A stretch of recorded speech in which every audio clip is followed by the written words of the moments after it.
Bom dia, queridos e queridas alunos do nono ano da Escola Dinâmica.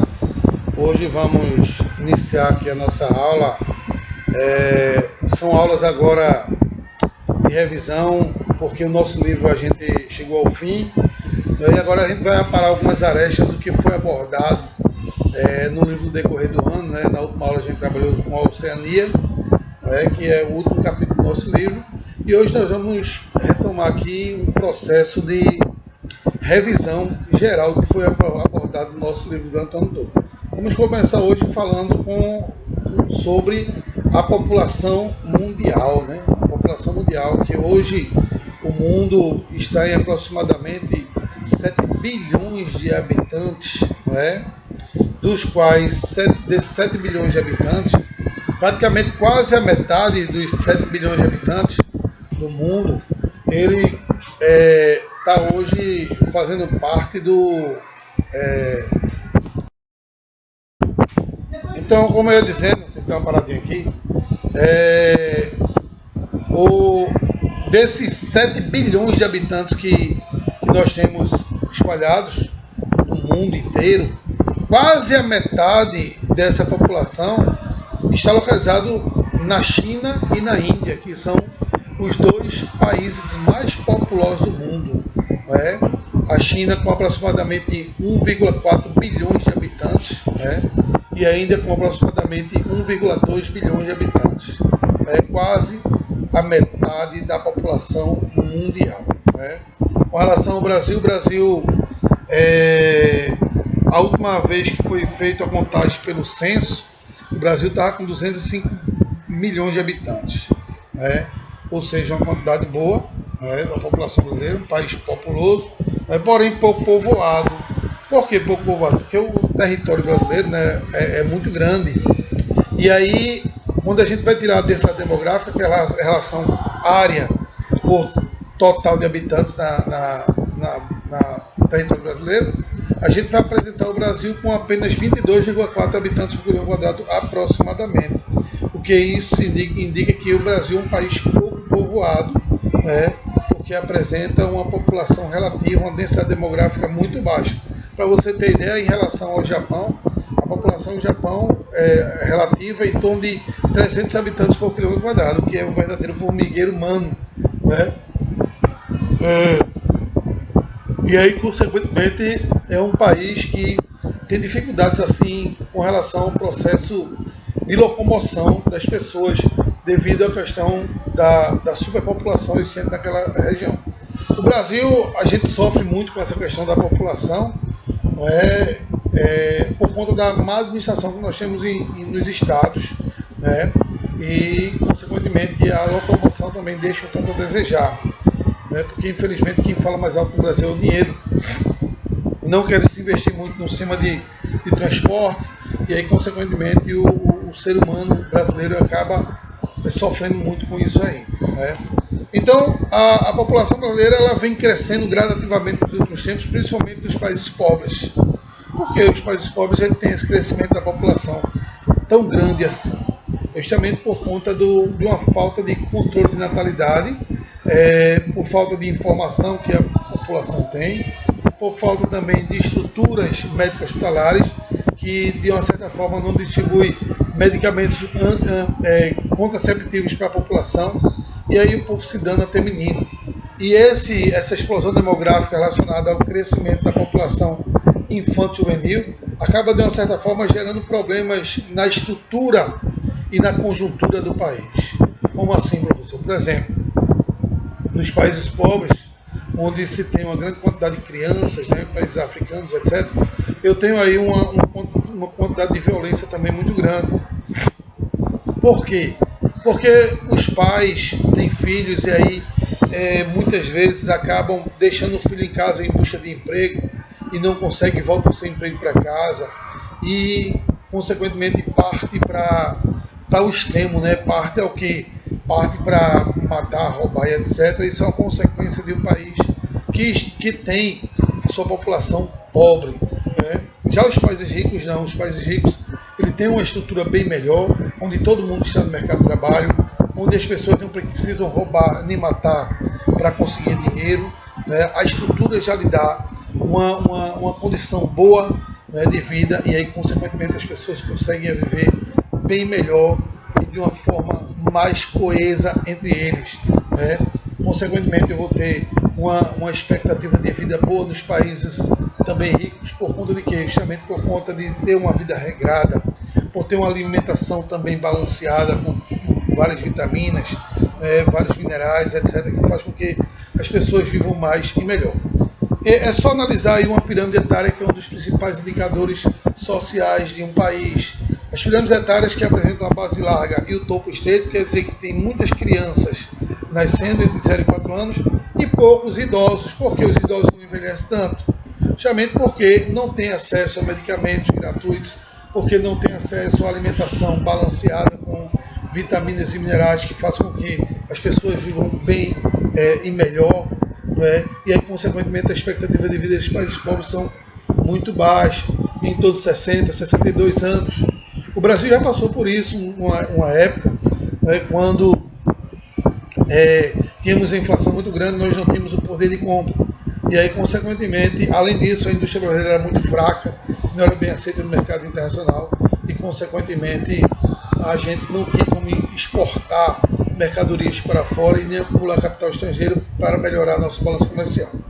As coisas começaram a modificar quando foi aberto o mercado nacional para o mercado internacional, onde grandes indústrias multinacionais vieram se instalar no Brasil, fazendo com que a concorrência provocasse, de uma certa forma, por osmose, o processo de melhoramento do nosso produto industrializado. E aí, a partir de então, nós passamos a ser bem aceito no mercado internacional e o Brasil passou a ser um dos exportadores de produtos industrializados para o mundo inteiro, e isso, de uma certa forma, começou a melhorar a nossa balança comercial. O acúmulo de capital fez com que nosso país acabasse se fortalecendo economicamente. E aí, depois disso, veio a estabilização econômica com a criação do Plano Real, do governo Fernando Henrique Cardoso, no qual as pessoas também passaram a ter um poder de compra, porque parou de ter inflação, e que isso, de uma certa forma, melhorou muito o nosso PIB, que é o Produto Interno Bruto, ou seja, toda a mercadoria que é movimentada dentro de um país, seja ela através de multinacionais ou de indústrias nacionais, né, que, de uma certa forma, acaba movimentando muito nossa economia por conta do nosso poder de compra. Então, o Plano Real ele foi bom por conta disso, porque a inflação estabilizou-se. Infelizmente, nos últimos dias, nós estamos tendo um crescimento da inflação, e foi configurado agora que a inflação bateu 10% nesses últimos meses, puxado pela alta do combustível. Tudo plano eleitoreiro. Tudo plano eleitoreiro, vocês vão notar isso. Quando se Bolsonaro não se reeleger, o preço da gasolina vai baixar consideravelmente, vão baixar tudo. Por quê? Porque tudo isso é para tentar derrubar o governo Bolsonaro, né? Então, querendo, de uma certa forma, enfraquecer esse governo, né? Porque o cara ele tenta fazer da melhor forma possível as coisas, não tendo aquele esquema que já existia antigamente de tomar lá da cá, né? Cortando verbas de alguns órgãos que recebiam por demais, sem ter o que fazer com o dinheiro, e desviando esse dinheiro para outras coisas, né? E aí o cara quer fazer uma política anticriminalista, anticorrupção, e que principalmente o Supremo Tribunal, ele que recebia também uma cabecinha dos presidentes passados, foram cortados esse dinheiro fácil, e o pessoal começa a querer derrubar o cara que tenta fazer uma política boa. E não é bem assim, gente. A gente tem que começar a apoiar quem quer o melhor para o nosso país. A gente está vivendo um momento muito delicado, politicamente falando. Não é porque é Bolsonaro, mas por qualquer outro presidente de direita que estivesse no poder, com as melhores intenções possíveis, também queriam derrubar ele. Por quê? Porque, infelizmente, a esquerda quer o poder. A esquerda quer formar um país socialista, quer formar um país que quem só vai enriquecer são eles que vai estar no poder. A sociedade vão ser pessoas que vão estar sempre nas mãos do poder socialista, como ocorre hoje na Coreia, como ocorre hoje no Vietnã, como ocorre hoje em Cuba, como ocorre na Venezuela, e a sociedade ela vai cada vez mais enfraquecendo. Infelizmente, dessa forma que ocorre. E aí, consequentemente, a gente tem um país que tem tudo para dar certo, mas que pessoas que têm uma má índole tentam derrubar aquelas que querem o melhor para o país. Infelizmente, é assim que acontece. Nós não podemos cruzar os braços e deixar isso acontecer de forma alguma. Tem que acabar com esse pessoal de esquerda imediatamente. Esse pessoal não serve para nada, só serve para afundar o país cada vez mais. Se fizessem vista grossa, não quisessem caçar o nosso presidente de direita que está lá, ou não é porque Bolsonaro poderia ser qualquer outro, e vivesse na tranquilidade como o país sempre viveu, sem fazer pressão, porque eles tomaram o poder e gostaram da situação e querem viver eternamente para lá. E não é, nós vivemos num país democrático, nós vivemos num país democrático, num país que as pessoas têm que ter opção a quem votar, opção em quem escolher. Foi escolhido Bolsonaro, deixa o cara governar da melhor forma possível. Ele está cortando verba para quem não... Aí não, porque ele vetou dinheiro para compra de absorventes para as escolas, para as meninas. Eu dou aula há 20 anos, já dei aula em escolas públicas e nunca vi uma escola distribuir absorvente para menina nenhuma. Por quê? Porque esse dinheiro existe. Mas quando chega lá na Secretaria de Educação ou no Ministério da Educação, sei lá onde foi, esse dinheiro não é distribuído e a turma faz a partilha do dinheiro lá e cada qual come seu dinheirozinho ali e o absorvente nem chega perto de uma adolescente que está precisando. E aí, por que eu vou distribuir um dinheiro que, na realidade, não vai chegar o produto na mão do consumidor? Porque antes disso, esse dinheiro vai ser desviado. Então, está na hora de cortar. Outra coisa, essa questão desse Bolsa Família que mudou de nome agora, está sendo feito errado, Bolsonaro. Está sendo feito errado. Sempre foi feito errado e está sendo feito errado, continua sendo feito errado. A ideia do Bolsa Família era para o quê? Para ser distribuído para as pessoas que estão no trabalho ou que ficaram desempregados e estão recebendo o auxílio-desemprego. Esse é que deveriam receber Bolsa Família. Por que você vai dar um Bolsa Família para quem está desempregado, para quem nunca trabalhou, para quem não corre atrás, para deixar aumentar essa legião de vagabundo que foi criada pelo governo petista que existia aí?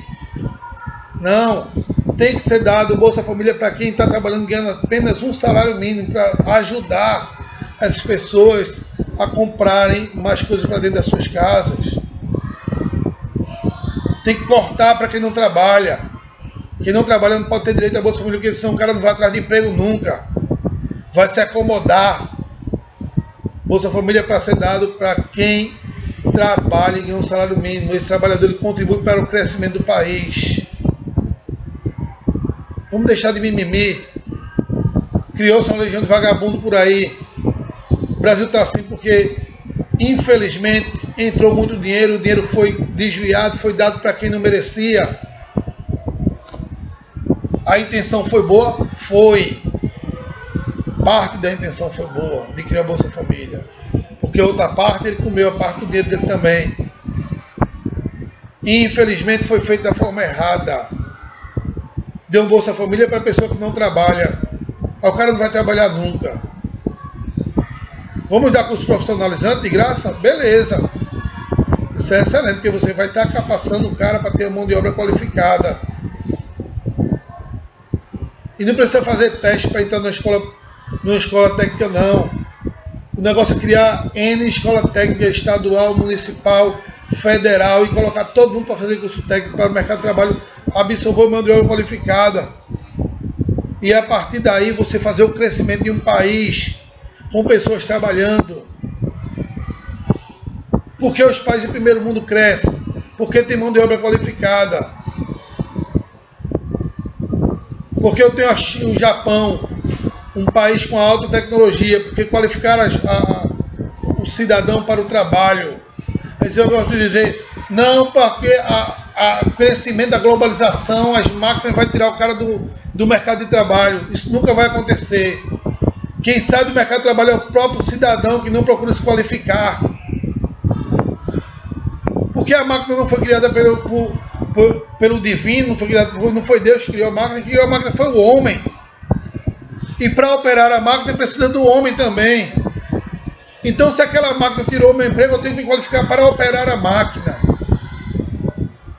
Então, gente, a gente tem que começar a ver as coisas de outra forma. A gente tem que ver que não se pode dar o peixe para a pessoa comer. Tem que se dar a vara para ela pescar e ir atrás do seu peixe. Porque se você der o peixe, a pessoa vai comer e vai acabar o peixe. E você dando a vara, ele vai todo dia pescar e vai trazer o peixe para dentro de casa. E é isso que eu quero dizer. Vamos qualificar essa mão de obra desqualificada que a gente tem no país.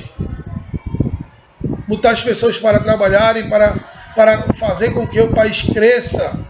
E vamos parar de mimimi, botando culpa em quem não tem culpa.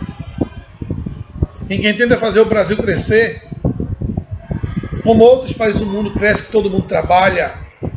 Países que eu digo de primeiro mundo. Que todo mundo tem mercado. As mulheres, por exemplo, não pediram igualdade com o homem. Vamos para o mercado de trabalho. Vamos trabalhar. Vamos fazer o país crescer. E justamente essa inserção do mercado de mulher no mercado de trabalho foi que diminuiu consideravelmente a taxa de natalidade, que é importantíssimo. Porque a mulher passou a ser ocupada. E por que não a gente qualificar também a mão de obra feminina para botar no mercado de trabalho? Não tem discriminação. Mulher, ela tem que fazer trabalho de homem também. Ah, mas é trabalho pesado. Mas ela pode operar uma máquina, pode operar uma empilhadeira. Pode empilhar um bocado de coisa, pode operar várias coisas. Tem indústrias aí paradas, faltando mão de obra qualificada, que a gente poderia muito bem botar essas pessoas para trabalhar, qualificar e botar no mercado de trabalho. Mas infelizmente as pessoas andam de uma forma na contramão. Tem que se qualificar. Não tem outra maneira de melhorar a economia do país se você não melhora a mão de obra. A mão de obra é a base de tudo. Você melhora a mão de obra, você cria postos de trabalho e, consequentemente, você vai ingressar o ser humano no mercado de trabalho. Aí você me diz, não, mas a gasolina está aumentando. A gasolina puxou a economia, a inflação lá para cima. A culpa é da Petrobras? De certa forma, sim. O que é que tem que fazer para resolver isso aí? Vamos privatizar a Petrobras? Vamos privatizar a Petrobras. Por quê? Porque uma coisa é o monopólio, outra coisa é a concorrência. Se você privatiza a Petrobras, você vai abrir o mercado nacional para o mercado internacional de distribuição de petróleo no país. Consequentemente, vai chegar a concorrência, como ocorreu com o sistema de telecomunicação no país, que naquela época, década de 80, só quem tinha televisão, só quem tinha telefone era quem era rico. E quando veio a concorrência, acabou o monopólio da Telebrás no Brasil, as coisas começaram a melhorar. Todo mundo passou a ter um telefone celular, todo mundo passou a ter um telefone fixo em casa, que hoje em dia ninguém quer mais. O valor da taxa de telefonia começou a ficar mais barato. Você passou a optar por pré-pago ou por pós-pago. E no combustível também é a mesma coisa. Se você abre mão da privatização, você deixa privatizar uma empresa de combustível, vai entrar outras empresas de combustível, principalmente da antiga Três Irmãs, das Sete Irmãs, que antigas Sete Irmãs, que eram empresas produtoras de petróleo. Quando vinha para o Brasil, vai ofertar um petróleo mais barato. Quem comprar vai repassar esse combustível mais barato para o consumidor, que somos nós. Então eu tenho fé em Deus que a Petrobras seja privatizada e qualquer outro órgão que venha nos causar um benefício seja privatizado também, Os Correios têm que ser privatizados imediatamente. Por quê? Porque você não tem um serviço, você tem um desserviço aos dos Correios. Como é que você compra um produto na China? O produto sai da China, chega no Brasil com 3 dias. Chega aqui no Curado, 3 dias está ali. Para chegar na sua casa, passa mais 20 ou 30, poxa, dali para cá. E você esperando. Se for um produto perecível, você perdeu. Por quê? Por conta desse serviço que é o nosso sistema de Correios no Brasil. Então tem que privatizar para agilizar o processo, para que nós, como consumidores, tenhamos um acesso bem mais rápido ao que nós compramos lá fora. Hoje a gente vive no mundo globalizado. A globalização é isso, gente. A gente tem que cortar cada vez mais distância. A gente tem que ter uma agilidade maior no processo de comunicação entre os povos, entre as transações econômicas, entre as transações comerciais. E aí isso acaba não acontecendo quando chega o produto do Brasil. Por quê? Porque infelizmente o Correio, que é uma empresa federal, ela está cada vez mais nos trazendo aborrecimento, porque está vindo das pernas. Então vamos privatizar, porque aí você vai ter outras empresas como a FedEx, né, e entre outras que vai concorrer com os Correios aqui no Brasil, dando isso uma melhor opção para a entrega de produtos. Né? Então, gente, a nossa população ela tem que cada vez mais melhorar, tem que criar um novo perfil de ser humano, né? Brigar pelos seus direitos, sabendo que brigar pelos direitos não é ir pela cabeça dos outros, ir pela cabeça, é você também saber qual é realmente o seu direito, saber se sua reivindicação junto com o grupo social que você está, ela realmente é correta. Porque se eu estiver com um grupo social e estiver reivindicando uma coisa que não condiz com a minha realidade, jamais eu vou me juntar e gritar uma reivindicação dessa maneira. Eu tenho que reivindicar o que vai servir para o conjunto total, não só para mim. Não é? Então protesto é isso. Protesto é saber brigar pelo direito social de um conjunto, não apenas pelo seu interesse. Né? Então, gente, vou ficando por aqui. Vocês tenham uma excelente semana. Que Deus abençoe a todos e até a próxima.